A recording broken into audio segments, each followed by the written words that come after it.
సత్యసాయి జిల్లా రాప్తాడులో మాజీ ఎమ్మెల్యే తోపుతుర్తి ప్రకాష్ రెడ్డిపై కేసు నమోదైంది. హెలీప్యాడ్ వద్ద బారికేట్ల వివాదంపై తోపుతుర్తిపై కేసు నమోదు చేశారు పోలీసులు.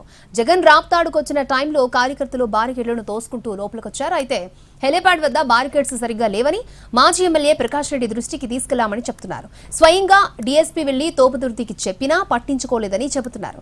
హెలీప్యాడ్ నిర్వహణ సరిగ్గా లేదన్నా కూడా వినకుండా కార్యకర్తలందరూ వెళ్లాల్సిందేనని ప్రకాష్ రెడ్డి డీఎస్పీతో వాగ్వాదానికి దిగినట్లు తెలిపారు. దీంతో కార్యకర్తలకు పోలీసులకు మధ్య తోపులాట జరిగింది.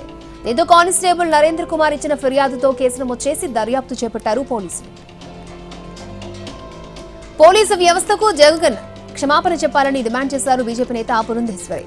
శాంతి భద్రతలు కాపాడే బాధ్యత పోలీసు వ్యవస్థకు ఉందన్నారు. జగన్ పోలీసులను కించపరిచేలా మాట్లాడాలన్నారు. వారి బట్టలు ఉడదీసి కొడతా అనడం సమంజసం కాదంటూ ఆగ్రహం వ్యక్తం చేశారు పురంధేశ్వరి. పరిగణించబడుతున్నటువంటి పోలీసు వ్యవస్థని ఉద్దేశించి జగన్మోహన్ రెడ్డి గారు బట్టలు తీసి కొడతాము అని చెప్పి చెప్పటం ఇది సర్వత్రా ఖండించవలసినటువంటి అంశంగా నేను భావిస్తున్నాను. ఈరోజు ఏదైతే రామగిరిలో జరిగిందో, రామగిరి సత్యసాయి జిల్లాలో ఉన్నటువంటి సందర్భంలో సత్యసాయి జిల్లా ఎస్పీ ఒక మహిళ అనేటువంటి విచక్షణ కూడా కోల్పోయి ఈ రకంగా వ్యాఖ్యానించడం అనేది ఇది సమంజసం కాదు అని చెప్పి జగన్మోహన్ రెడ్డి గారికి తెలియజేస్తున్నాం. ఈరోజు ఈ పోలీస్ వ్యవస్థలో దగ్గర 5,000 మహిళలు ఉన్నారు అనేటువంటి విషయాన్ని జగన్మోహన్ రెడ్డి గారు గుర్తించాలి. ఇది కేవలం మహిళలు మాత్రమే కాదు, ఆ వ్యవస్థలో పనిచేస్తున్నటువంటి మహిళలు లేదా పురుషులకి సంబంధించి మాత్రమే కాదు, అసలు ఆ వ్యవస్థను కించపరచడం ఈ రకంగా వ్యాఖ్యానించడం అనేది ఇది ఎవరూ కూడా స్వాగతించదగ్గ విషయం కాదు అని చెప్పి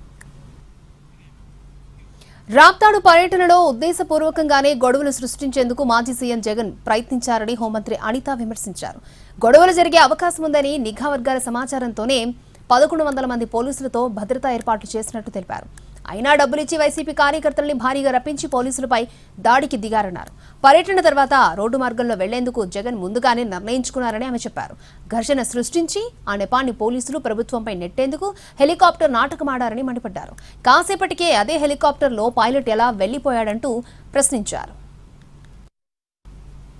హెలికాప్టర్ని ధ్వంసం చేయడానికి కూడా సిద్ధపడ్డారు. ఎందుకు ఇవన్నీ జరుగుతున్నాయి? తిరిగి అతగాడు హెలికాప్టర్ నుంచి వెనకాతలకి హెలికాప్టర్లో వెళ్ళకూడదు, అతను బై రోడ్ వెళ్ళాలి. దానికి ఏ రకంగా చేయాలని ముందస్తు ప్రణాళిక అంతా చేసుకున్నారు. పైగా ఈరోజు పోలీసుల్ని మీరు తప్పుపడుతున్నారు. 2 నిమిషాలకి బై రోడ్ కన్ఫర్మ్ అయింది.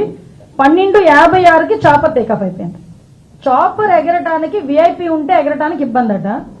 విత్-ఇన్ 14 minutes చాపర్ టేకప్ అయిపోయింది. హ్యాపీగా వెళ్ళి ల్యాండ్ అయిపోయింది. కానీ చాపర్లో వెళ్ళే విఐపికి ప్రాబ్లం కానీ ఆ పైలట్కి ప్రాబ్లం కాదా? మరి పైలట్ ఎలా వెళ్ళాడు అదే చాపర్లో?